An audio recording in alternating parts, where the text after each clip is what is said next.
नमस्कार दोस्तों, स्वागत है आपका। आज की हमारी इस क्लास में हम लोग तैयारी कर रहे हैं एस्टेट 2024 टीजीटी पीजीटी हिंदी की।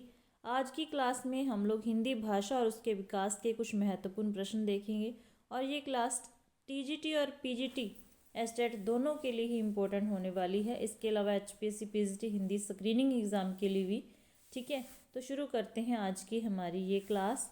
तो आज की क्लास का पहला प्रश्न है, भारतीय आर्य भाषा परिवार की भाषाओं का मूल स्रोत कौन सी भाषा है? तो सही आंसर हो जाएगा वैदिक संस्कृत। ठीक है। नेक्स्ट है, तमिल, तेलुगु, कन्नड़ और मलयालम भाषाएं किस भाषा परिवार से संबंधित हैं? तो किस भाषा परिवार से? द्रविड़ भाषा परिवार से। नेक्स्ट है, भाषा का मूल रूप कौन सा होता है? तो मूल रूप सभी को पता है कि मौखिक रूप है जो भाषा का मूल रूप है। ठीक है। खड़ी बोली हिंदी का साहित्यिक रूप किस शताब्दी में विकसित हुआ? तो खड़ी बोली हिंदी का जो साहित्यिक रूप है वो 19वीं शताब्दी में विकसित हुआ। ठीक है। हिंदी को भारतीय संविधान में संघ की राजभाषा के रूप में कब मान्यता मिली? तो हिंदी दिवस कब मनाया जाता है? ये तो हर किसी को ही पता होगा। तो सही आंसर हो जाएगा 14 सितंबर 1949। ठीक है।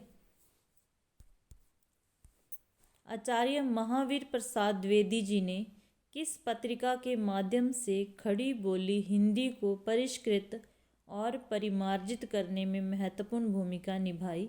तो कौन सी पत्रिका हो जाएगी? सरस्वती पत्रिका। ठीक है, सरस्वती पत्रिका। अगला प्रश्न है, उत्तर भारत की खड़ी बोली हिंदी दक्षिण में किस रूप में विकसित हुई? उत्तर भारत की खड़ी बोली हिंदी दक्षिण में किस रूप में विकसित हुई? तो दक्षिण में दक्कनी हिंदी के रूप में ये विकसित होती है। आगे है, मध्यकाल में राजकाज की भाषा के रूप में किस भाषा को मान्यता मिली? तो किस भाषा को? फारसी भाषा को। संविधान के किस अनुच्छेद हिंदी भाषा की संवैधानिक स्थिति आपके सिलेबस में टॉपिक है? तो एक प्रश्न जहाँ से पक्का आना ही आना है, संविधान के किस अनुच्छेद के अनुसार संघ की राजभाषा हिंदी और लिपि देवनागरी होगी? तो कौन सा अनुच्छेद? 343 अनुच्छेद है। ठीक है।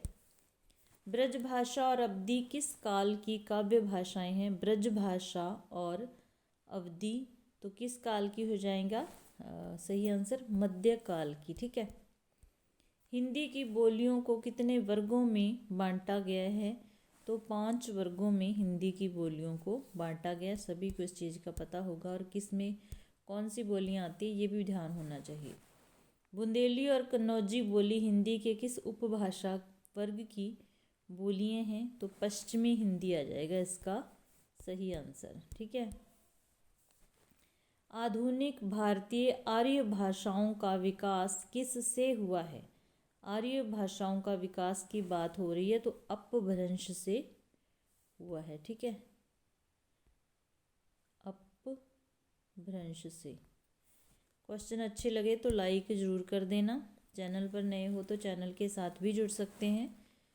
अगला हमारा प्रश्न है, भोजपुरी मूलतः किस प्रदेश की बोली है? तो बिहार की बोली है भोजपुरी।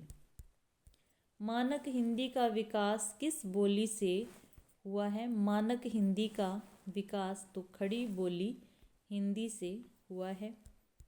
भाषा के संदर्भ में अशुद्ध तथ्य कौन सा है? पहला है भाषा अर्जित संपत्ति है। दूसरा, भाषा सामाजिक वस्तु नहीं है। भाषा परिवर्तनशील है।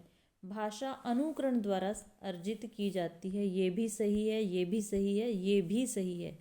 लेकिन भाषा सामाजिक वस्तु नहीं है ऐसा कहना गलत है, क्योंकि भाषा एक सामाजिक वस्तु ही है। हम कह सकते हैं हम समाज से ही इसको सीखते हैं।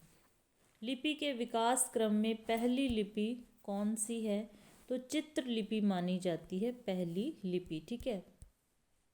मैथिल कोकिल किसे कहा जाता है? तो सही आंसर सभी को पता है, क्या हो जाएगा? विद्यापति जी को। कृष्ण काव्य की अपार संपदा किस भाषा में है? कृष्ण काव्य पूछा गया है तो कौन सी भाषा में है? ब्रज भाषा में। ब्रज भाषा खड़ी बोली, हरियाणवी, बुंदेली और कन्नौजी बोलियां हिंदी की बोलियों के किस वर्ग के अंतर्गत आती हैं? 5 वर्गों में बांटी गई हैं। और किस वर्ग में कौन सी बोलियां आती हैं, ये अच्छे से याद रखना है, यहाँ से प्रश्न आता ही आता है, कन्फर्म है ये। ठीक है, तो पश्चिमी हिंदी के अंतर्गत ये आती हैं।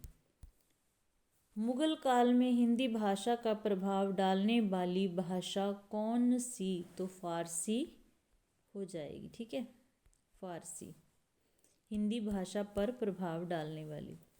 इन लिपियों में से कौन सी लिपि पहले उर्दू लिपि की भांति दाएं से बाएं लिखी जाती थी? तो खरोष्टी लिपि। सही आंसर ऑप्शन नंबर ब। देवनागरी लिपि में हिंदी के अतिरिक्त और कौन सी भाषा लिखी जाती है? तो कौन सी लिखी जाती है? मराठी। ये भी इम्पोर्टेंट क्वेश्चन है।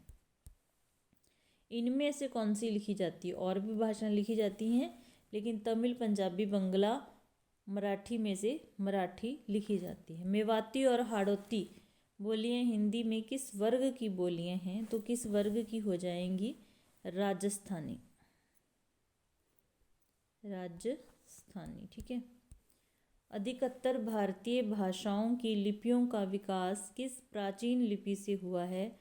तो ब्राह्मी लिपि से हुआ है। ठीक है। इनमें से हिंदीतर भाषी राज्य कौन सा है? तो कौन सा हो जाएगा? महाराष्ट्र। संविधान के अनुच्छेद 343(2) के अनुसार संघ सरकार के कार्यों में अंग्रेजी का प्रयोग जारी रखने की व्यवस्था कब तक के लिए की गई है? तो जब हमने हिंदी की संवैधानिक स्थिति पढ़ा था तो उसमें सारी चीज़ें आई थी। जिस बच्चे ने वो क्लास नहीं देखी हिंदी की संवैधानिक स्थिति, तो वो ज़रूर देखना। मैं आई बटन पे लगा दूंगी उसका लिंक। ठीक है, तो इसका सही आंसर क्या हो जाएगा? 25 जनवरी 1965 तक था। ठीक है, तो इसमें सही ऑप्शन है 26 जनवरी 1965, क्योंकि 15 वर्ष तक के लिए कहा गया था। ठीक है, तो इसमें थोड़ा सा डाउट है, मैं चेक करके दोबारा बताती हूँ। वैसे 1965 तक था, उसमें हमने इसको पढ़ा भी था। ठीक है, लेकिन इसकी जो आंसर की है उसमें 25 जनवरी 1964 दे रखा है, ये मुझे गलत लगता है। ठीक है, तो 15 साल कब तक होंगे अंग्रेजी भाषा का प्रयोग जारी रखने? तो ऑप्शन नंबर जो 4 है वही सही हो सकता है।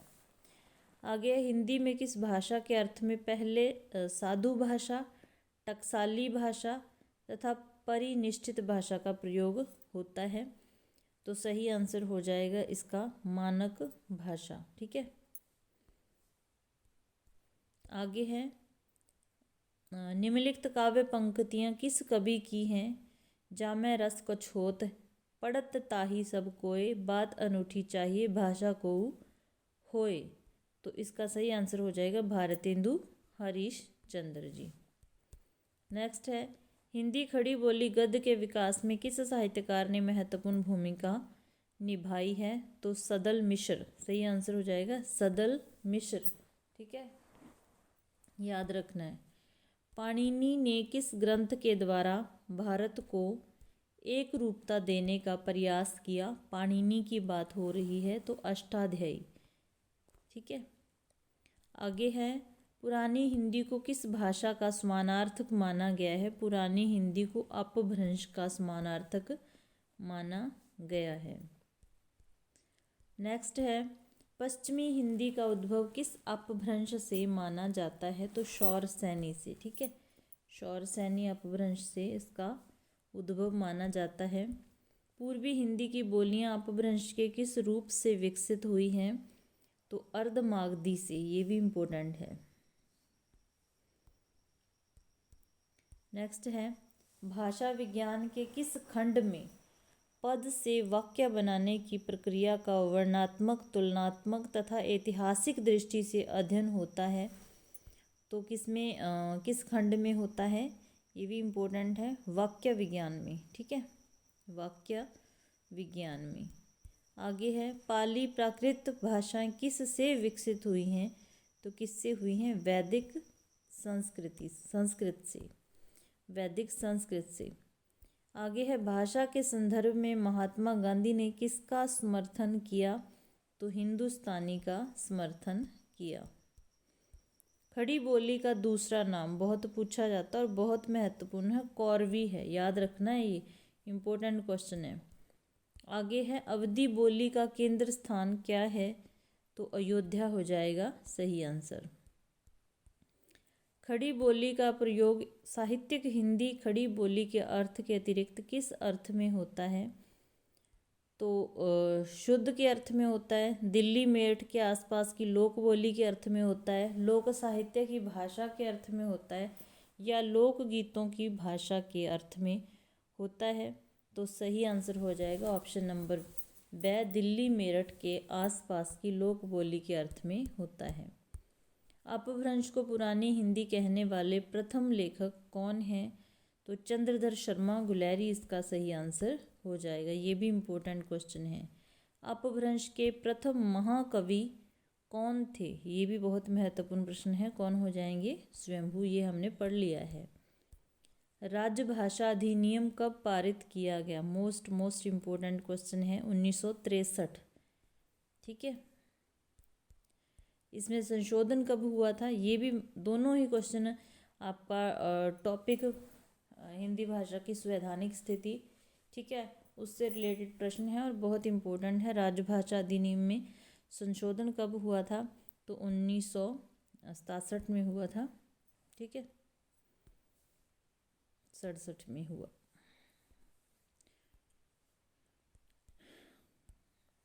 सन 1955 में राष्ट्रपति ने जिस राजभाषा आयोग की नियुक्ति की उसमें कितने सदस्य थे, तो कितने सदस्य सही है, 21 सदस्य, इसका सही आंसर हो जाएगा 21 सदस्य।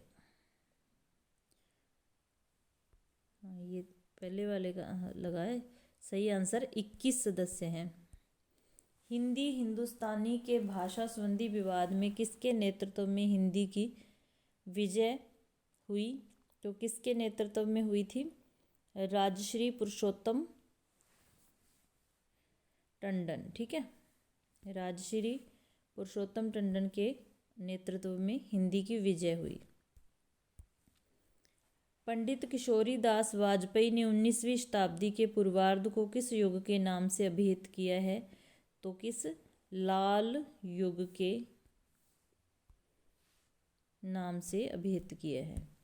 किस शताब्दी को हिंदी का प्रचार युग कहा जाता है, किस शताब्दी को, 19वीं शताब्दी को। मंडियाली का संबंध किस से है, मंडियाली का संबंध किससे है, पहाड़ी से है। ठीक है, पहाड़ी से। नेक्स्ट है, पूर्वी हिंदी के अंतर्गत कौन सी बोली आती है, तो अवधी आती है। तो ये थे आज के इम्पोर्टेंट प्रश्न, और जो अंग्रेजी के प्रयोग वाला प्रश्न है वो मैं आपको कमेंट में उसका रिप्लाई कर दूंगी कि हाँ, वैसे तो 1965 तक की है। ठीक है, अगर कहीं से चेक करके कि हाँ इसका करेक्ट आंसर क्या है, क्योंकि एक नंबर भी बहुत मायने रखता है, तो मैं उसको कमेंट में ज़रूर उसका रिप्लाई करूँगी, या कम्युनिटी में हम डाल देंगे पोस्ट। ठीक है, तो क्लास देखने के लिए धन्यवाद। आज के यही क्वेश्चन थे और सभी क्वेश्चन इम्पोर्टेंट है, आपके टॉपिक के अनुसार इम्पोर्टेंट है, एक नज़र देखना ज़रूर, क्योंकि हो सकता है कि इनमें से कोई प्रश्न आपको देखने को मिल जाए। मिलते हैं ऐसे ही नेक्स्ट क्लास में। क्लास देखने के लिए धन्यवाद।